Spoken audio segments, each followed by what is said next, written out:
한국경제TV 생생한 실전 투자 정보 와우퀴. 월 5,000원 커피값으로 투자 정보가 내 손 안에 배달됩니다. 와우킥 N에서 만나요.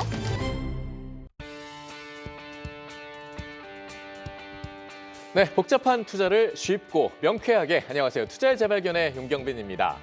자, 2025년이 이제 정말 저물어 가고 있습니다. 자, 올 한 해 여러분들의 투자 성적표 한번 체크해 보셨습니까?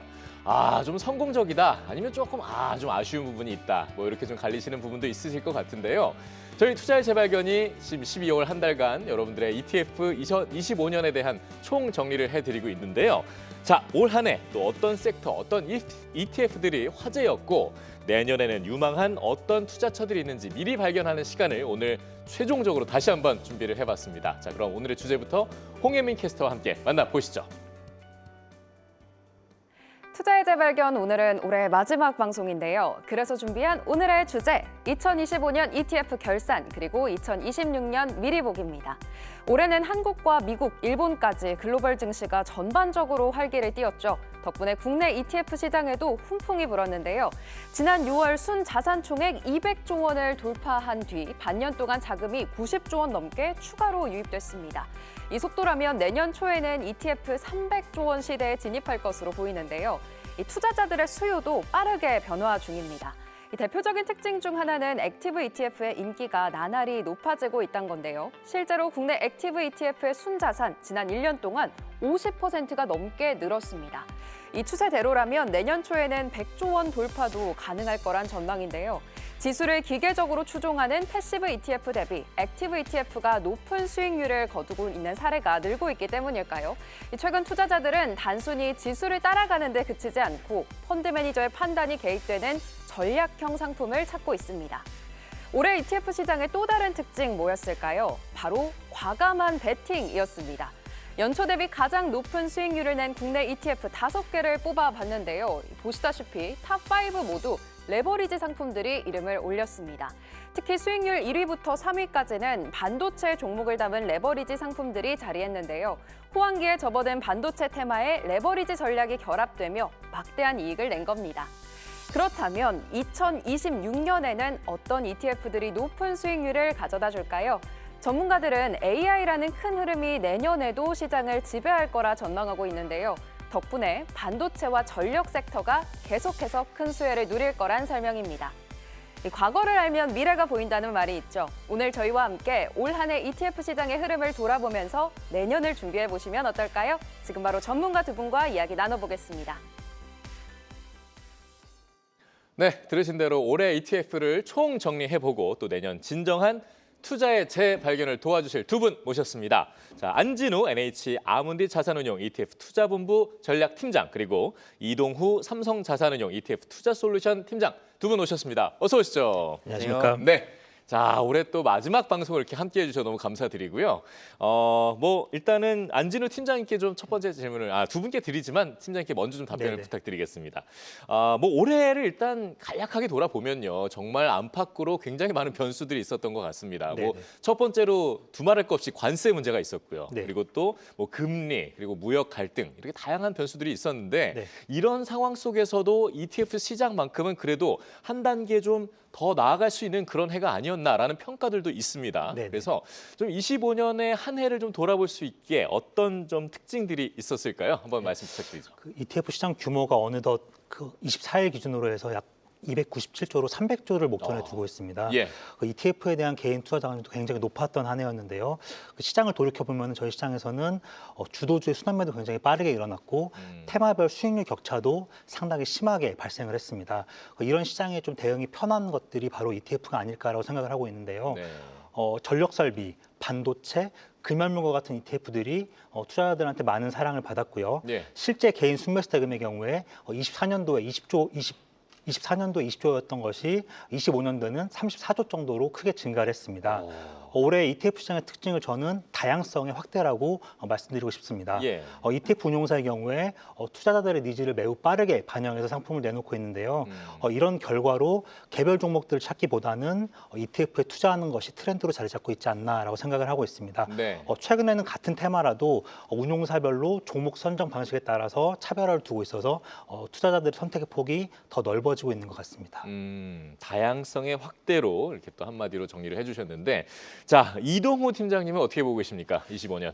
네, 일단은 시장이 굉장히 좋았기 때문에 여기서 내가 이걸 놓칠 수 없다라고 하는 일종의 포모가 또 많이 작용을 한 것 같습니다. 네. 그런 차원에서 상품 측면에서 보자면은 배당이라든지 앞서 캐서드님께서 잘 말씀해주신 이제 액티브 ETF의 성과가 굉장히 괄목할 만했는데요. 그러다 네. 보니까 이런 것들이 ETF 시장 전체의 성장에 기여했다라는 부분. 그 다음에 또 최근 들어가지고는 또 원자재, 금 관련해서는 계속해서 꾸준한 관심이 있어왔지만 최근 들어 은 가격이 또 폭등하면서 이런 원자재 금, 은에 투자하는 것도 ETF를 많이 활용하게 되면서 이런 것들도 ETF의 성장을 계속 도와주고 있는 그런 모습입니다. 예. 이런 투자자의 이제 수요 측면에서 보자면 아무래도 국내 현재 이제 정책적으로 부동산은 좀 많이 규제를 하고 이러면서 반대로 이제 증시는 좀 부양하려는 그런 의지들이 상당히 강하다 보니까 기존에는 이제 부동산 투자를 많이 하시던 분들도 이제 증시에 좀 많이 관심을 가지는 그런 분위기가 좀 형성이 되고 있는 게 일부분 있었고요. 예. 그다음에 워낙 정책적으로 증시 부양 의지가 강하다 보니까 주로 이제 예금이나 채권, 그러니까 그동안 주식시장에 접근을 하지 않던 투자자분들도 이제는 ETF라는 수단을 통해서 주식시장으로 자금이 유입되는 그래서 일종의 ETF가 중간 기능을 하기 시작한 해다라고 저희는 좀 말씀드려 볼 수 있을 것 같습니다. 주식시장 그것 중에서도 특히 ETF 시장 쪽으로 많이 좀 흘러왔다 이렇게 좀 평가해 주셨어요. 네, 그리고 또 올해 ETF 시장에 대해서 얘기를 해보면 테마 ETF, 개별 종목 ETF들의 강세가 정말 두드러졌다 이런 생각이 드는데 관련해서 좀 이동호 팀장님께서 올해 관련 투자 동향 리뷰를 해주신다면요? 네, 아무래도 AI 혹은 반도체 관련한 이 신성장 산업 테마 관련 ETF들도 신규 상장이 쭉 이어지는 모습이었습니다. 일단은 아무래도 AI 자체가 글로벌 성장의 한 축으로 자리를 잘 잡았다 보니까 이제는 AI 전체에 투자하는 거 말고 그 각각의 스테이지별로 요 스테이지에서는 이런 ETF, 다른 스테이지에서는 이런 ETF 이렇게 좀 개별적으로 투자를 할 수 있는 상품들이 출시가 되면서 좀 투자자분들 입장에서는 내가 원하는 곳에 좀 더 집중해서 투자할 수 있는 그런 상품 라인업의 확장이 굉장히 크게 이루어졌다 이렇게 말씀드려볼 수 있을 것 같은데요. 네. 예를 들면 저희 코덱스 ETF 같은 경우에는 이제 소프트웨어 업종에 좀 집중 투자할 수 있는 코덱스 미국 AI 소프트웨어 탑 10이라는 종목. 그다음에 또 AI가 이제 궁극의 끝은 이제 휴머노이드라는 얘기를 많이 하지 않습니까? 그래서 그런 코덱스 미국 휴머노이드 로봇, 그다음에 코덱스의 차이나 휴머노이드 로봇에 이르기까지 이렇게 좀 많이 세그먼트 자체가 많이 나눠져서 투자를 할 수 있는 ETF들 상장이 되었고 또 이런 ETF들이 또 연초 이후의 성과들이 즉 상장 이후 성과들이 굉장히 좋게 나오면서 계속해서 좀 자금을 끌어들이는 그런 모습이 있었다라고 말씀드리겠고요. 그다음에 이제 신규 상장은 아니지만 이제 반도체 테마들이 역시나 시장을 또 일정 부분 주도를 했습니다. 그래서 코덱스 미국 반도체 ETF 같은 경우는 연초 이후 성과가 45.8%에 지금 달하고 있고요.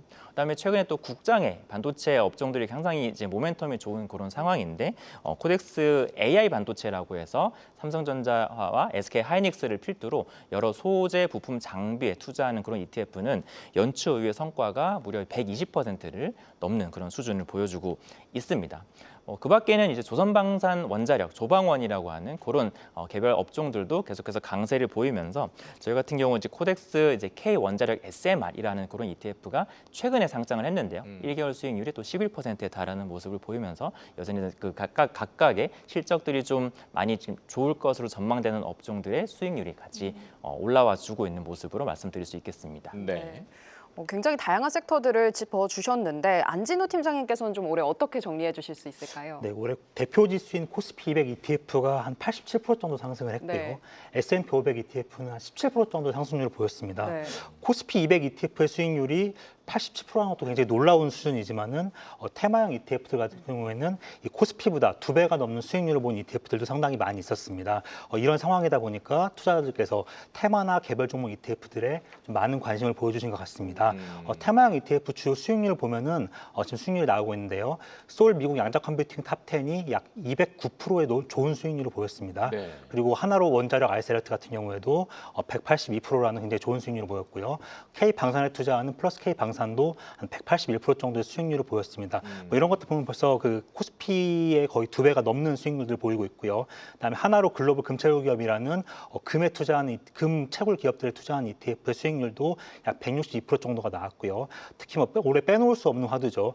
HBM 반도체 같은 경우에 그 플러스 글로벌 HBM 반도체가 약 156%의 굉장히 높은 수익률을 보였습니다. 네. 이렇게 일반 지수형보다 너무 수익률 차이가 많이 나다 보니까 개인 고객들 같은 경우에 투자자들 같은 경우에는 특히 이런 테마형 개별 종목 ETF에 많이 관심을 가진 게 아닌가 싶습니다. 네, 뭐 수익률 탑 5로 보니까 올해 예전 얘기했던 그 상품들이 다 들어가 있다는 그런 네, 얘기가 좀 듭니다. 네. 자, 그렇다면 지금 보신 이런 상품들처럼 네네. 26년을 이제 끌어갈 우리 이 미래 포인트가 또 중요하지 않겠습니까? 네. 계속 이어질 만한 25년의 어떤 이슈 같은 것들은 어떤 게 있을지 좀 다시 한번 정리를 해볼까요? 네, 아무래도 25년도에도 AI 관련 이슈가 가장 컸지만은 네. 26년도에도 AI 관련 이슈가 계속 이어질 것으로 보고 있습니다. 그럼요. 네, 네. AI 테마는 뭐 빅테크, 반도체, 전력 설비, 원자력, 로봇까지 점차 확장 양상을 보이고 있고요. 예. 이런 테마들이 메가 트렌드로서 당분간 뭐 상당 기간 이어질 것이라는 것은 뭐 모두 다 인정하는 것 같습니다. 우리의 삶이 몇 년 뒤에 어떻게 변할지를 상상해 보면은 어떤 테마가 지속될지에 대한 힌트를 좀 얻을 수 있을 것 같은데요. 예. 가장 쉽게 그려지는 것이 뭐 인공지능을 활용해서 우리 생활이 변화하는 뭐 휴머노이드라든지 이런 것들이 있을 수 있겠죠. 더불어서 AI 투자와 관련해서는 가장 큰 비중을 차지했던 게 데이터 센터에 관련한 투자인데요.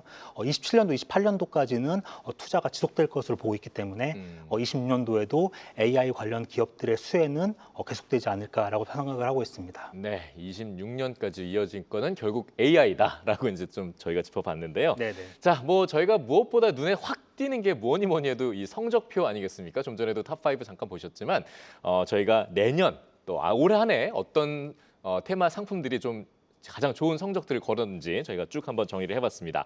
올 한 해 ETF 수익률 홍혜민 캐스터가 핵심 1분 컷으로 준비해봤습니다.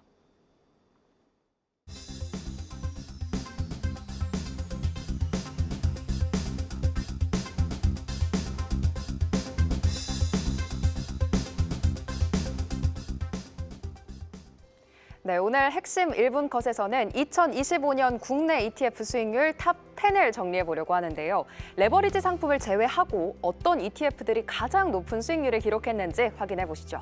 먼저 1위부터 5위입니다. 올해 ETF 시장은 테마 선택의 장이었다고 해도 과언이 아닌데요.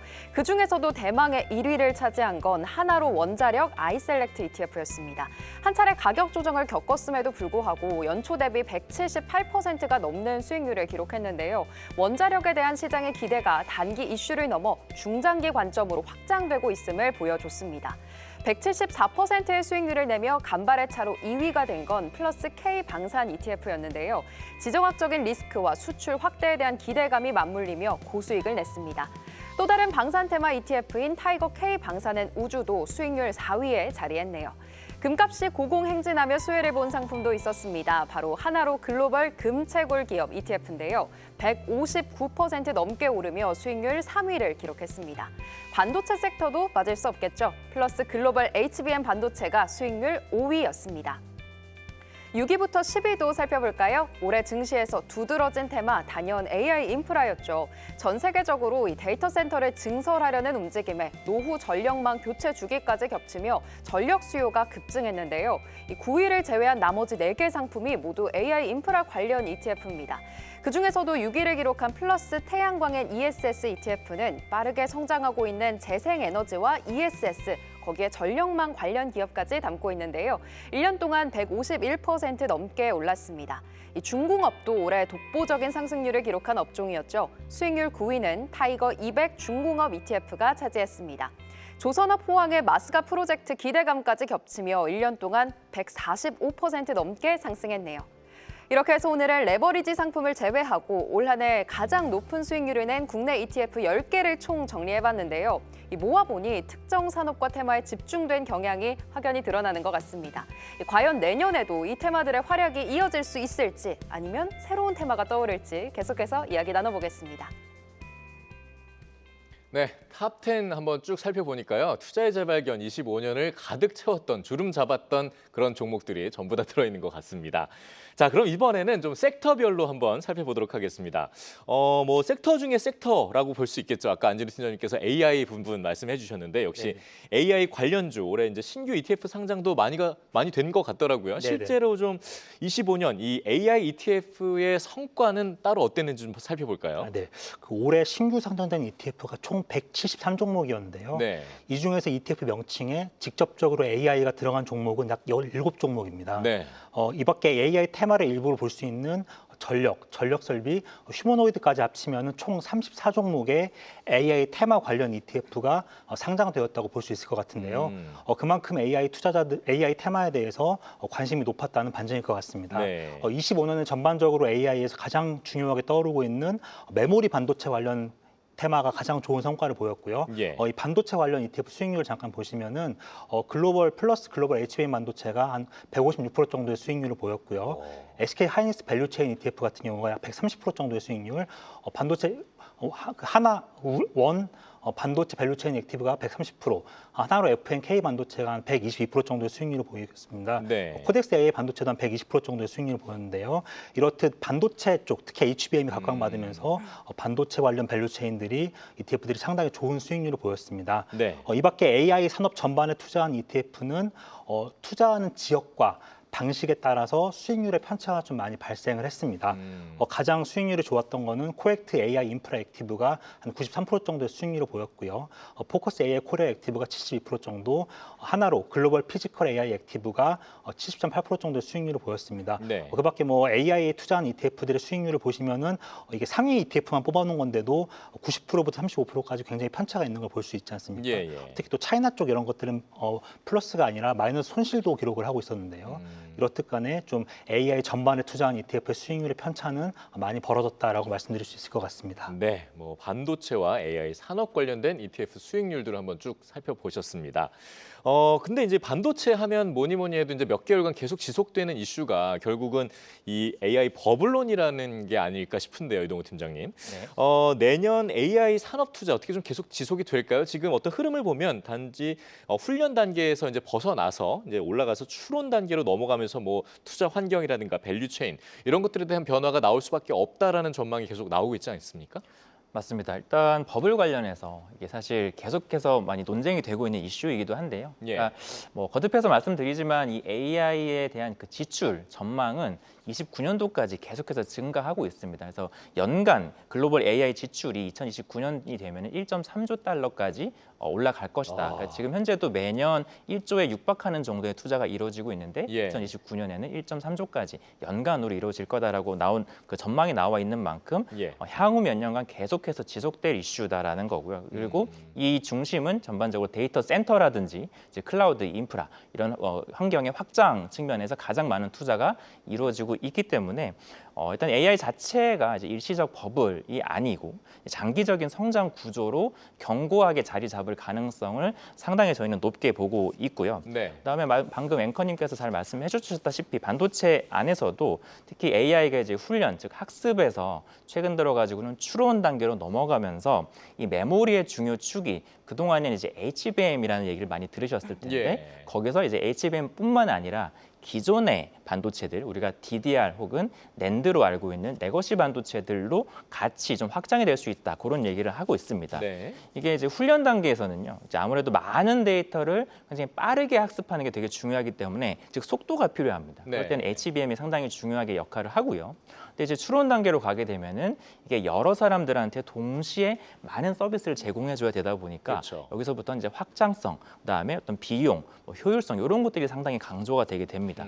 그럴 때는 이제 기존 GPU의 이제 핵심적으로 들어가는 HBM뿐만 아니라 이제 DRAM, 그다음에 낸드 LED까지 동반해서 성장하는 구조가 나올 수 있다라는 그런 부분이고 일면 뭐 오늘도 그렇지만 삼성전자라든지 SK 하이닉스의 최근 흐름이 굉장히 좋은 이유가 사실은 이런 부분이 이미 좀 많이 반영이 되고 있는 거다라고 말씀드릴 수 있을 것 같습니다. 네. AI ETF 얘기만 해도 끝이 없을 것 같다는 생각이 드는데요. 사실 이 안에서도 AI 뭐 반도체 밸류 체인으로 구성된 상품도 있고 아니면 완전히 대표적인 기술주들로만 구성된 상품도 기업도 있어서 이 중에 어디가 더 유망한지도 궁금해집니다. 안진호 팀장님 먼저 좀 여쭤보겠습니다. 우선 전제가 좀 하나 필요할 것 같습니다. 수익률을 추구한다는 측면에서 봤을 때는 밸류체인이나 테마의 범위가 좁고 명확한 ETF가 좋을 것 같고요. 말씀드린 밸류체인이나 좁은 테마 ETF 같은 경우에는 해당 산업에 집중 투자를 하기 때문에 성과가 많이 좋을 수도 있고 나쁠 수도 있고 그 변동성이 굉장히 커지는 것이 일반적이라고 할 수 있겠습니다. 대표적인 기술주 같은 경우에는 산업의 다양한 분야에 걸쳐 있기 때문에 한 분야에 집중 투자하는 집중적인 성과보다는 전반적인 시장 상황이 매우 중요할 것 같습니다. 네. 시장에 대한 분석과 대응이 가능한 투자자라면 밸류체인 ETF에 투자하는 것이 훨씬 좋을 수 있을 것 같고요. 다만 이제 하이 리스크 하이 리턴이라는 고전적인 투자의 룰은 꼭 상기할 필요가 있을 것 같습니다. 그렇죠. 예, 현대 반도체만 하더라도 메모리냐 비메모리냐 같은 분류와 투자 국가에 따라서 상당히 수익률이 많이 편차가 발생하고 있는데요. 신경을 많이 쓰지 않고 전반적인 시장 상황을 따라가야겠다라는 것이 목표인 투자자라고 하면은 AI ETF나 대표적인 기술주로 구성된 ETF도 나쁘지 않은 선택이라고 보고 있습니다. 네. 안 팀장님께서는 그러니까 투자자 성향에 따라서 좀 구분해 볼 필요가 있다. 이 점을 강조해 주신 것 같은데 그렇다면 이동우 팀장님께서는 좀 어떤 게 유리하다고 보실까요? 네, 저는 일단 저의 성향을 좀 반영하기도 했고요. 반도체 쪽이 좀 더 좋지 않을까라고 생각을 합니다. 왜냐하면 아무리 이제 올해, 그러니까 내년에 AI 산업의 패러다임이 소프트웨어 혹은 이제 빅테크 기업들의 이제 수익화로 이제 확장이 될 수 있지만 결국엔 그 근간이 되는 반도체 밸류체인 ETF 쪽이 우리가 결국 투자자분들이 원하는 게 수익률이 가장 큰 이제 요소라고 본다라고 하면 그 부분에서는 훨씬 더 좀 우위를 점할 가능성을 높게 보고 있는데요. 아무래도 이제 두 가지 이유입니다. 첫 번째는 이제 반도체가 사실 슈퍼 사이클의 정점이 내년에 될 텐데 하이엔드 칩, 정말 고성능 반도체 칩의 품귀 현상이 내년도에 계속해서 이제 지속될 것이다라고 보는 측면입니다. 잘 아시는 엔비디아의 차세대 반도체인 루빈이 곧 이제 시장에 본격적으로 풀릴 예정이고요. 또 그밖에 자체 에이직이라고 하는 주문형 반도체들의 수요가 또 증가할 것으로 좀 전망이 되고 있습니다. 그래서 이런 AI 모델의 규모가 커지면 커질수록 더 높은 연산 능력을 요구하고 따라서 더 많은 메모리가 필요해지게 된다는 거죠. 그래서 소프트웨어 기업들이나 빅테크 기업들이 이런 경쟁에서 뒤처지지 않기 위해서는 계속해서 인프라 투자를 멈출 수가 없다라는 거고요. 그렇게 된다라고 하면 반도체의 설계, 제조, 공정까지 이어지는 이런 반도체 전체 밸류체인의 어떤 폭발적인 실적이 분명히 이제 나올 거다라고 하는 측면입니다. 두 번째는 이제 이런 하드웨어 업체들의 독점적인 가격 결정권이라고 볼 수 있겠습니다. 그래서 잘 아시는 대로 지금 SK 하이닉스도 HBM3E에서 이제 이 다음 모델인 HBM4에 있어서 공급가를 50% 상향했다라고 할 정도로 사실은 을이지만 을이 아닌 셈인 거죠. 그쵸. 가격 결정력이 있다라는 거고요. 그밖에 TSMC라든지 ASML 같이 슈퍼 을로 불리는 그런 기업들은 사실은 이제 대체 불가능한 기술력을 가지고 있기 때문에 이제 부르는 게 값이 될 수 있는 그런 환경이 앞으로 이어질 수 있다라고 하면 결국에는 영업이익률, 즉 마진 측면에서 봤을 때 아무래도 서비스를 제공하기 위해서 마진을 포기하는 빅테크 기업들보다는 좀 더 반도체 기업들이 우위를 가져갈 수 있지 않을까라고 판단해 보고 있습니다. 네, 자 26년을 이끌어갈 정말 이 투자의 방향 가장 큰 틀에서 저희가 좀 살펴봤는데요. 귀가 좀 솔깃하실 것 같습니다. 자, 이제 좀 더 본격적으로 들어갑니다. 이번엔 좀 섹터별로 좀 살펴보려고 하는데 이동우 팀장님, 지금 이제 미국이 투자의 시간이 본격화된다 이런 얘기들이 나오고 있잖아요. 어떤 맞습니다. 섹터들을 좀 보면 좋을지요?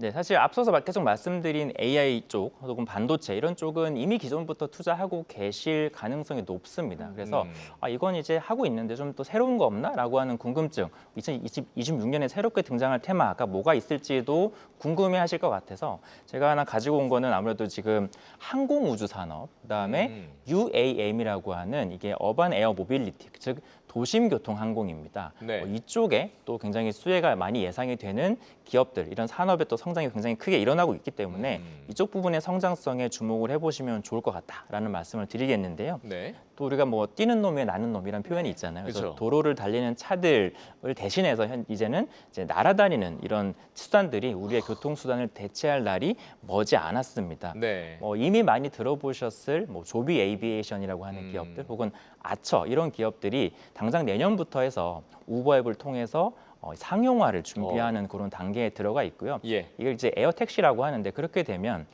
차로 한두 시간 걸리는 거리가 짧으면 5분, 길게 해봤자 15분 정도의 거리 시간으로 단축이 된다라는 측면입니다. 그래서 아무래도 이런 비행기들은 조그만 비행기고 하기 때문에 활주로가 필요가 없고요. 그쵸. 수직으로 이착륙하는 그런 기술들이 적용이 되기 때문에 아무래도 이 인프라 구축 비용도 상당히 도심 교통 대비해서 절약이 된다라고 하는 그런 부분이 있습니다. 그래서 네. 잘 아시는 대로 뭐 지금 서울도 마찬가지고 뭐 뉴욕이라든지 LA 이런 대도시들은 이미 도로교통 인프라가 포화 상태에 근접을 해 있기 때문에 이런 대도시들에서 이렇게 에어택시 수단이 활성화된다라고 하면은 굉장히 빠르게 시장이 커질 수 있다라는 그런 부분이 되겠고요. 추가적으로 이제 드론 산업이 역시나 또 각광을 받고 있습니다. 네. 뭐 드론이 현재까지는 예를 들어서 어떤 예술 쇼라든지 이럴 때 많이 사용이 되는 것을 많이 보셨을 텐데 이미 아시겠지만 전쟁의 어떤 방위 산업에서도 많이 적용이 되고 있고요. 그다음에 이게 조금 더 디테일한 기술들이 발전한다라고 하면은 이제 배송과 같은 이런 운송 산업에 굉장히 획기적인 게임 체인저 역할을 해줄 수가 있는 산업이 되겠습니다. 그래서 당장 미국도 내년에 이제 올해 이미 9월에 드론 패권 발휘 행정명령 등을 통해서 그 국가에서 정책적으로 밀어주는 산업 중에 하나로 좀 자리를 잡아가고 있는데요. 그래서 뭐 이러한 미국 차세대 항공산업, 그다음에 UAM 이런 산업에 좀 투자할 수 있는 ETF로는 저희 코덱스에서 최근에 상장한 미국 드론 UAM 탑10이라고 하는 ETF가 있기 때문에 이런 ETF도 한번 관심 있게 봐주시면 좋지 않을까 생각됩니다. 네. 자, 이동훈 팀장님께서는 항공 우주와 UAM 그리고 이제 드론까지 이런 섹터들을 한번 살펴주셨다면, 자, 그럼 안진우 팀장님은 어떤 섹터를 좀 보시겠습니까? 계속 같은 얘기가 반복이 될 수밖에 없을 것 그런가요? 같은데 그 두 가지 큰 흐름 안에서 섹터를 좀 말씀을 드리고 싶습니다. 네. 첫 번째, 미국의 하이퍼스케일러의 투자는 지속되고 있다. 왜냐하면 이들은 과잉 투자보다는 투자 부족을 더 큰 문제로 지금 여기고 있기 때문에 AI 시장 선점을 위해서 투자를 늘려가고 있고요. 두 번째는 국내 밸류업 정책 지원을 통한 우리나라 증시 리레이팅에 대한 기대입니다. 그래서 이 두 가지 흐름의 교집합인 국내 AI 관련 테마들을 눈여겨볼 필요가 있지 않을까라고 생각을 하고 있고요. 예. AI 관련 테마 중에서도 계속 반복적으로 말씀드리지만 반도체, 원전, 전력 설비, 로봇 등을 좀 눈여겨볼 필요가 있지 않을까라고 생각하고 있습니다. 반도체의 경우에는 그동안 가격 등락이 되게 심한 메모리 반도체의 특성 때문에 밸류에이션을 제대로 받지 못하는데요. 최근에 아까 말씀하셨듯이 AI 출원 수의 확장과 만성적인 공급 부족으로 인해서 장기 계약이 많이 늘어나고 있죠. 예. 때문에 새로운 밸류에이션이 평가를 받을 수 있지 않을까라는 인식이 굉장히 강해지고 있습니다.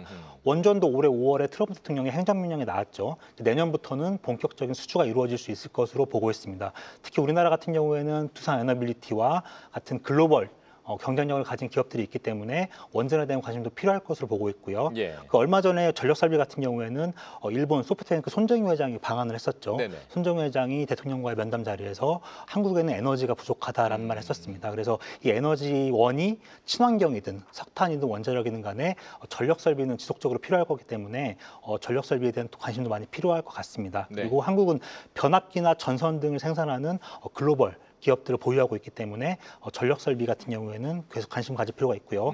마지막으로 로봇 산업인데요. 네. 이 로봇 산업 같은 경우에는 아직까지 뭐 수익을 내는 기업은 많지 않지만 AI의 최종 진화 단계가 피지컬 AI이고 그렇죠. 이 피지컬 AI의 핵심이 휴머노이드 로봇으로 보고 있기 때문에 로봇에 대한 투자는 지속적으로 관심을 가지고 보실 필요가 있을 것 같습니다. 네. 그럼 이번엔 좀 다른 섹터로 가보겠습니다. 2차 전지 그리고 신재생 에너지 관련주에 대한 관심도 좀 뜨거운데 네네. 2차 전지는 이제 ESS로 좀 새로운 돌파구를 찾고 있다 이런 얘기 나오고 있고 또 신재생 에너지 하면 정책적인 수혜가 기대되잖아요. 네네. 이 부분에 대해서 팀장님의 의견은 좀 어떠실까요? 네, 2차 전지를 먼저 말씀을 네. 드리면 ESS 같은 경우는 굉장히 중요한 위치를 차지하고 있는 게 맞는 것 같습니다. 과거에는 남는 전기를 저장하는 수단으로만 쓰였지만 지금은 AI 데이터 센터에서 굉장히 중요한 역할을 하고 있죠.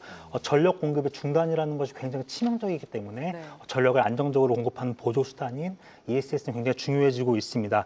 다만 2차 전지에서 아직까지는 전기차가 많은 수요를 차지하고 있고요. 이 전기차 같은 경우에는 판매 성장률이 상당히 둔화되고 있는 것이 사실입니다. 네. 2차 전지 업계는 ESS 수요는 굉장히 증가하고 있지만 공급 과잉과 가격 경쟁이 지속되고 있고요. ESS 배터리 팩 가격 같은 경우에는 킬로와트당 70달러 수준으로 2024년보다 약 45%가 급락한 상황입니다. 그리고 친대장 에너지 같은 경우에도 우리나라 정부가 굉장히 강력하게 추진을 하고 있고 전 세계적으로도 중요성이 높아지고 있지만 태양광과 풍력 같은 경우가 주가 되고 있죠. 우리나라도 정부 주도 정책을 많이 내놓고 있습니다. 다만 신재생 에너지의 확장은 분명한 일이지만 주가 상승으로 이어질지는 좀 지켜볼 필요가 있을 것 같습니다. 태양광의 경우에는 중국발 공급 과잉으로 인해서 패널 가격이 굉장히 폭락하는 모습도 보이기도 했죠. 그리고 모듈 가격도 많이 폭락을 했습니다. 풍력의 경우에는 우리나라 기업들 같은 경우에는 아직까지 글로벌 경쟁력을 갖추고 있지 못하다는 평가가 많이 있습니다. 그래서 2차 전지와 신재생 에너지 모두 업황은 굉장히 호재가 존재하지만 이것이 기업의 매출과 수익으로 이어질지는 좀 주의 깊게 볼 필요가 있다는 것이 저의 의견입니다. 네, 자, 요 섹터를 이제 살펴봤다면 또 25년 기대를 모았던 섹터 중에 좀 아쉬운 부분은 제약 바이오 쪽이 아닐까 싶습니다. 이동우 팀장님, 어떻게 보고 계세요?